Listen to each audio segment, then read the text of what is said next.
Sanibonani guys, igama ngiNqabile ngiphathela amazwibela eNimba ngomhla ka-13 October. Hayi-ke guys, uLazarus bengathi igazi liyamtshela. Umane nje wafika qathatha endlini kaZoleka, wamfica ugirl a-mess guys, a-mess. Wambuza-ke ukuthi kwenze njani, uZoleka wangafuni ukumtshela. Wathi Zoleka, thetha nami. Washaya ngisho ismile ekhombisa ukuthi like he's a good guy. Like she can tell him anything. Hayi-ke guys, uZoleka wavala umlomo. Wathi bengithe asithathe izinto zibe slow, kodwa ngiyakubona uhlezi ula eduze kwami, kusho uZoleka. Wathi hawu Zoleka, ngiyazi kona ukuthi uthe angithathe izinto zibe slow, but njengamanje ngiyabona ukuthi khona into ekuphazamisayo, ngitshele kwenze njani.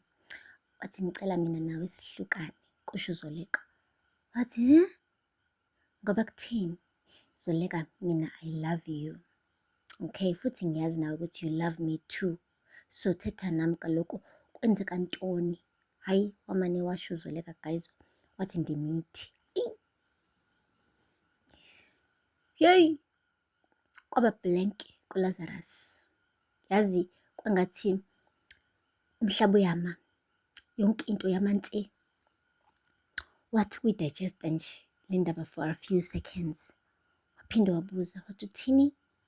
Wathi ya, ndimithi Lazarus. Wathi ngiyazi ukuthi ingane akusiyona yami. Hayibo guys, Lazarus wathi wayosho njalo. Wathi khona into engifuna ukukukhombisa yona. Ngizotshela usisi lo sisizayo laphaya eCoselatech ukuthi akliyerishe yonke isheduli yethu khona la kumele siye khona. But before siya lapho, do you trust me? Wathi uZoleka, yes I do. Nangampela guys bangena emotweni bahamba. Hayibo, hey guys, mebefika kuleya ndawo, hayi bekuyindawo njengathi nje isenta yabantwana. Hayi, athi vula isango usisi walaphaya, welcome uLazarus, kubonakala nje ukuthi ubhuti ojwayele khona. Hhayi-ke angiphathe iy'ngane guys, zimane zagijima zonke bengathi zibona uFather Christmas uqobo lwakhe. Hhayi, zamupha ihagi uLazarus, zamjabulela. UZoleka was still puzzled ukuthi hayibo, Lazarus nesenta yabantwana, abantwana bamjabulela. Yo, kwaba surprised uZoleka. Kuthemba kwalapho-ke lo sisi lo osebenza kuleya center washo ukuthi oh, he's so good with them, look at him. Nangampela uZoleka inhliziyo yakhe yancibilika. Kuthe seqedile-ke uLazarus ukudlala ney'ngane zakhe, wase wahamba-ke waya kuZoleka. UZoleka wamtshela ukuthi yo, you are full of surprises, yazi. Wathi yazi bengingayitsheli ukuthi wena ungaba like umuntu ovula i-orphanage. Wathi ya kona kunjalo. Yazi nami ngangingayitshela ukuthi ngizovula i-orphanage, but kwathi sekuhamba isikhathi ngabona ukuthi like iyona into engingayenza le, ngoba ubaba wami wayengekho good kumina. So ngabona ukuthi nami-ke angisale sengibe ubaba kulezi ngane, ngoba ezinye zazo ziphile kabuhlungu, zine-background embi, ezinye zilahliwe abazali, ezinye ayinamakhaya. So into ethi baba vele nothando lukababa aziyazi. Ngathi-ke awuthi ngeke ngiyinikezele leyo thuba-ke. Wathi uZoleka, okay. Wase washo kubhuti ukuthi like Zoleka, izathu sokuthi ngikulethe kule sento ukuthi ngikutshele ukuthi angikwazi ukuthola abantwana. Yingakho nje ngithi le ngane le esesiswini sakhe akusiyona ingane yami. Ngi-infertile, anginayo inzalo. Eyi, uZoleka guys, wamane naye wafriza-ke this time around. Wathi ya, kona angazi nanokuthi why ngikuthemba kangaka ukutshela indaba yami enkulu kangaka, iyimfihlo kangaka out loud. But-ke vele nje indlela oyiyona Zoleka, like ngiyakhululeka kuwena, ngiyakwazi ukuthi ngisho noma yini ngihlambuluke kuwena. So ingakho bengithi hlampe le relationship we could give it a try. Hayi, nangampela kuZoleka waxolisa ngokuthi u-infertile bandla uLazarus, bateketisana. ULazarus wambiza ngoZo, hhayi uZoleka yena wambiza ngoLaz. Hayibo guys, hey. Kuthe emva kwalapho-ke sekukhulunyiwe-ke kwaqedwa konke, uLazarus-ke naye-ke sihlambulukile-ke ngokuthi akabathola abantwana nokuthi sewubaba-ke kulezi ngane zalaphaya e-orphanage. uZoleka wamane waqhamuka ne-idea, washo ukuthi nje kunganjani ingase uLazarus ubaba walengane le ayithwele esikhundleni sikaHlathi.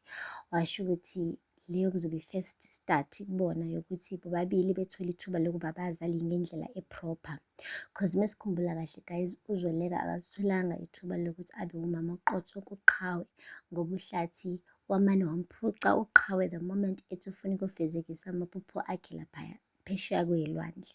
Kwadlula iminyaka ewu-20 wonke engakwazi ukuthi asondelane nengane yakhe ayikhulise kahle. Manje-ke usiyabona ukuthi le ngane ayithwele kuzobe ithuba elihle lokuthi ayikhulise isuka nje from 0 to like iziyofika e-high school to i-matriculate to ihambe iye-varsity. At the same time noLazarus njengoba engakaze naye nabantwana, usishilo-ke ukuthi naye kuzobe ithuba elisha leli lokuthi-ke abe ubaba ngampela-ke ayibone ingane ikhula lapha ngobuso bakhe izimbize ngobaba, okuyinto le angeke akwazi ukuthi ayifeze ngokuthi ngampela uzenzela yena ngoba vele ngathi ubhuti akaphiwanga inzalo. Guys, ugcine-ke ejame kanjalo-ke uLazarus engavumanga engaphikanga. Kona-ke isinqumo esikhulu ukuthi ungasithatha ngosuku olulodwa lesi ngoba ukuba ubaba i-responsibility enkulu. Kona ngasho ukuthi ubaba kulezi ngane zase-orphanage but he's not there 24/7. He only comes when he wants to. But manje mase bemnikeza le responsibility yokuba utata kaloku sekumele abe khona-ke manje abe responsible for everything. Ngisho kuthiwa iphethwe umkhuhlane kumele abe khona. Ngisho kuthiwa like iya esikolweni kumele abe khona. Akumelanga aphuthwe ama-sports days, like everything kumele nje abe la, hands on baba.